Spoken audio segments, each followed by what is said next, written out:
Hello, traders. FX Pip Collector here. Today is Thursday, August 28th, and this is my analysis for the Euro Yen, and I'm on the 4-hour time frame. So on the 4-hour time frame, the Euro Yen has been extremely sideways, as you can see. I think that we are in an uptrend on the weekly that is very, very, very likely not over, which means that at any point this possibly could break structure to the upside and start going long again. So if you do see a break of structure on like the 4-hour time frame to the upside, I definitely would start looking for longs again. But because of this impulsive down, because of this break of structure, it really seems like we should have like an A, maybe a B. It possibly could drift up a little, but it seems like overall it needs to go down for a wave C to finish off a proper pullback to the higher time frame uptrend before it possibly ends up continuing up in a much, much bigger way.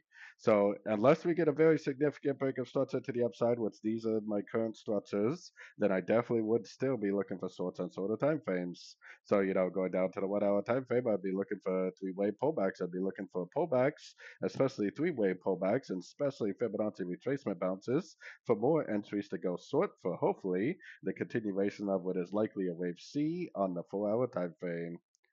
So anyways, don't forget to check out my website linked over here in the corner. And as always, thank you for watching and happy trading.